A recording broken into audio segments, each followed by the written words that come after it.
के खिलाफ चुनाव लड़कर जीत कर दिल्ली में भेजे हैं और जहां जहां मोदी जी आए वहां सब जगह पे हमने मोदी जी का और उनके पार्टी का पराभव किया है। तर मुख्यमंत्री म्हणतात आम्ही घासून नाही ठासून आलोय आणि आदित्य ठाकरे त्यांची आता या राज्याच्या जनतेने जी ठासून मारलेली आहे बरं का, त्याला मलम लावत बसा।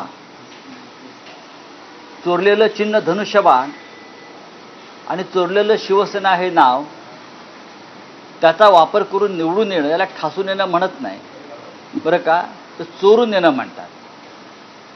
हे चिन्ह तुमचं नाही, हा पक्ष तुमचा नाही।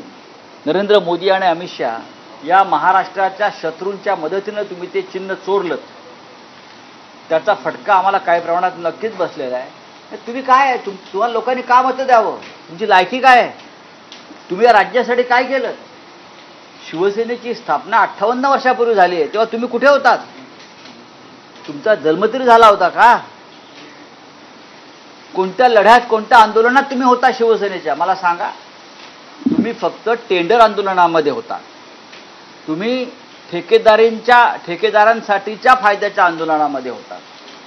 त्याच्यामुळे तुम्ही तुमच्या देवघरामध्ये मोदी शहा आणि निवडणूक आयोग यांच्या तसबिरी ठेवून त्याची पूजा करा।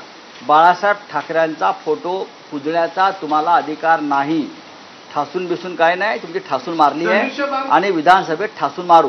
धनुष्यबाण पेरण्याची ताकद त्यांच्या मनगटात नाहीये म्हणून धनुष्यबाणाला जास्त धनुष्यबाण जे चोरलेलं तुम्ही घेऊन फिरताय ना ते परत करा आणि मग निवडणूक लढा, हिंमत असेल तर। त्यांचं असं म्हणणं की काँग्रेसच्या मतावर शिवसेना म्हणजे आपल्या पक्षाला चांगलं यश मिळालं। बरं मग काय तुम्ही स्वतंत्रपणे लढलात का?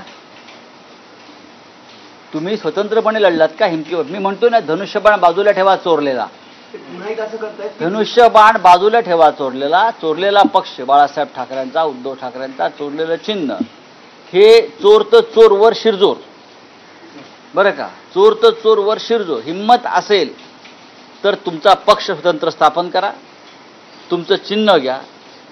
जे राज ठाकरे असतील त्या काळात नारायण राणे असतील त्यांनी स्वतंत्रपणे पक्ष स्थापन केले। विधानसभेत ठाकरेंनी भेंडी बाजारामधून उभं राहावं असं त्यांचं म्हणणं आहे। एक विधान परिषदेच्या निवडणुका होतात आपल्या जागेसाठी, काल उद्धव ठाकरे म्हटले कशा